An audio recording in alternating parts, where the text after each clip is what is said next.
ഗോഷ്ടി കാണിക്കുന്നത് ഞാനിതൊന്നുമല്ല വിചാരിക്കുന്നു. ഇനി എത്ര വലിയ ഭാഗ്യവതിയാണ്.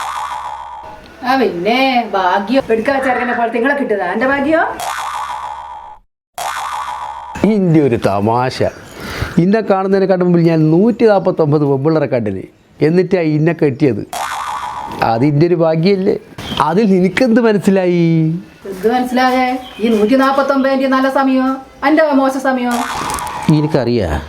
ഇന്നെ ഞാൻ പെണ്ണ് കാണാൻ വരുമ്പോൾ ദൂരെ നോക്കുമ്പോൾ ഞാൻ വിചാരിച്ചു മുറ്റത്തൊരു മൈനയാന്ന്. നോക്കുമ്പോൾ അതിൻ്റെ അനിയത്തിയാണ്. അതിൻ്റെ അടുത്ത് നമ്മളെ സിനിമാ നടൻ കുട്ടിക്കൃഷ്ണൻ നായല്ലേ, അയാളെപ്പോലത്തെ ഒരു മേലിഞ്ഞ് ഉണങ്ങിയ ഒരു മനുഷ്യൻ. ഓ അതിനെ കിടന്നാൽ ആത്തുണ്ടാവും നിങ്ങൾ വിചാരിച്ചിട്ടുണ്ടാവും. എനിക്ക് തോന്നി ആ വിത്തൊന്നും ഇങ്ങനത്തെ ഒന്നും ഉണ്ടാവില്ല. നിങ്ങൾക്ക് അതിന് സുന്ദരിയായ എന്നെ കെട്ടിയില്ലേ പ്രതീക്ഷിക്കണ്ട. അപ്പൊ സന്തോഷമായില്ലേ? എന്ത് സന്തോഷം. ചായ കൊണ്ട് മൈന വരുമെന്ന് വിചാരിച്ച് വന്നതോ കാക്കേനെ പോലത്തെ ഇങ്ങി. അല്ല പിന്നെ കൊരങ്ങനെ പോലെ നിങ്ങൾക്ക് മാനിനെ കിട്ടും.